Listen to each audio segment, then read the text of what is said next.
Up first this evening, is the country on the brink of a public transportation crisis?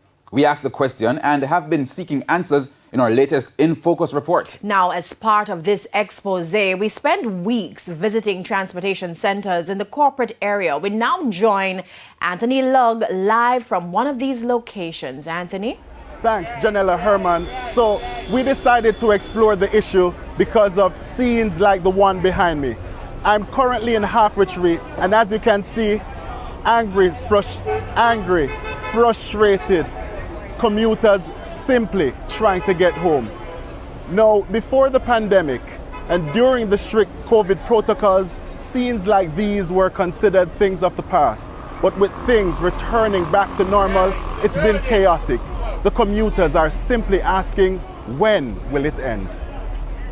Parks and taxi stands in Kingston and St. Andrew during peak hours are chaotic to say the least. This is downtown Kingston in the afternoon. The people standing here are trying to get home, but there's no bus. Sometimes out here all 3 hours, can't get no bus.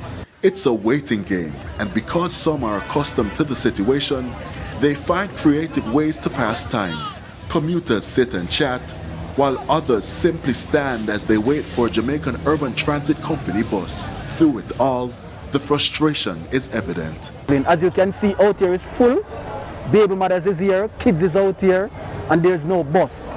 The system is a mess. From to look at school pitting them with the panel road, they have to guard them yard at night time. That's not right. The mornings are just as bad. I tried getting a bus from the Waterhouse bus terminus in St. Andrew to Crossroads sometime after 7. As the clock ticked, the crowd grew, so too the frustration. Some commuters decided to walk, hoping to see a bus along the way. Now, after waiting close to an hour at the Waterhouse bus terminus, we ventured closer to the Olympic Way intersection, and as it turns out, scores of people line the streets as they wait for a bus. We're told the buses get full before they reach this location, and as such, the drivers simply turn around. It's now 8:20 a.m. and still dozens of students are here waiting for a bus. This means that simply they'll get to school late. If you see over there, so now, see how many people going towards one bus. They can't hold it in. All them pack the bus. It doesn't work. Which takes us back to downtown Kingston. Those who can afford to turn to taxis. However, getting inside when it pulls into the taxi stand is a task. When the taxi come here, if you rush to go in and eat, then taxi full up 2 in the front, 3 in the middle and 3 at back. Each time you go home now, you have to pay $300 for a taxi to go home. All the hell that like me, you know. The struggle is real and the complaints are plenty. It's no secret that the country's public transportation system has been bursting at its seams for quite some time. The JUTC is struggling to deploy adequate buses to effectively move passengers. But why? Communications manager at JUTC, Cecil Toms, pointed to a number of issues, among them the bus shortage. The second being that many of the buses that we have in our inventory, they are very old.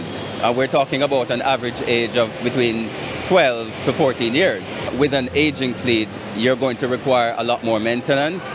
You're also going to require a lot more parts. Corollary to that is one of the issues that we've been having as a transit company is that when you order the parts which normally takes as much as 4 weeks to come, they're taking twice that time and more because of the impact, of course, of COVID and the Ukrainian war. Government recently purchased new buses, but it could be a while before those arrive. In the meantime, dispatchers have been using various strategies to abate what has been described as a crisis. On any given day, when there are more people, let's say Portmore people, there are more Portmore people on the stands, they will reroute certain buses to accommodate those people. Now, naturally, that will mean the other folks whose buses have come will be rerouted and they will in fact be impacted. But that is what we have to do to mitigate the impact of people waiting for extraordinary long periods. With hundreds of Jamaicans struggling daily, some have lost hope in the country's public transportation system. He gone bad already. He can't come fix again. In part 2, children share their experience and how they're being impacted by the transportation crisis.